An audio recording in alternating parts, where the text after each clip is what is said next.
தாமிரபரணி ஆற்று பார்வையிடணும், அங்க இருக்கிற கழிவுகள் ஆற்றுல கலக்குதுன்னு சொல்லிட்டு காலையில நான் போறதுக்காக திட்டமிட்டு இருந்தோம். உடனே அங்க காவல்துறையில ஆற்றுல இறங்கக்கூடாது, நம்ம ஆற்றுல இறங்கக்கூடாது, ஆற்றுல இறங்கினா கைது பண்ணிடுவோம் அப்படின்னு, அப்புறம் வாகனம் இருக்கக்கூடாது, ஸ்பீக்கர் இருக்கக்கூடாது, சேர் வச்சுக்கூடாது, அதெல்லாம் தான் பண்ணாங்க. அப்புறம் நாங்க சொல்லியாச்சு, உடனே தயவு செய்து கைது பண்ணுங்க, 500 பேருக்கு தெரியல செய்தி, 5 கோடி மக்களுக்கு தெரியும், போய் சேரும், அதனால உடனே கைது பண்ணுங்க சொல்றேன்னு.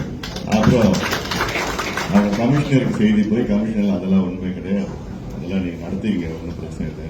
இப்படி எல்லாம் சின்ன சின்ன ஒரு இளைஞர்கள், அதனால அதை மீறி நல்ல தென் மாவட்டத்தில் நல்லா பண்ணியிருக்கிறாங்க, திருப்தியா பண்ணியிருக்கிறாங்க.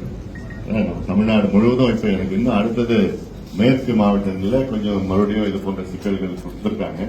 இந்த சட்ட ஏதாவது இங்க 12, 13, 14, 4 நாட்கள் அங்க திருப்பூர், ஈரோடு, கோயம்புத்தூர், நாமக்கல் திட்டமிட்டிருக்கோம். அதுல கொஞ்சம் தடைகள்லாம் கொடுத்துருக்கிறாங்க, அதெல்லாம் கொஞ்சம் பார்த்துட்டு இருக்கோம். வேகமா செய்யணும். முடிச்ச மாவட்டங்கள்லாம் இப்ப நீங்க முடிச்சுட்டீங்க, அடுத்தது இப்ப இதுதான் வேலை திட்டம். நான் அன்னைக்கு நான் வரப்பிச்சு நான் உங்களுக்கு வேலை திட்டம் கொடுத்துருக்கேன், தனியா ஒரு மாவட்டத்தில் சந்திச்சிருக்காங்க.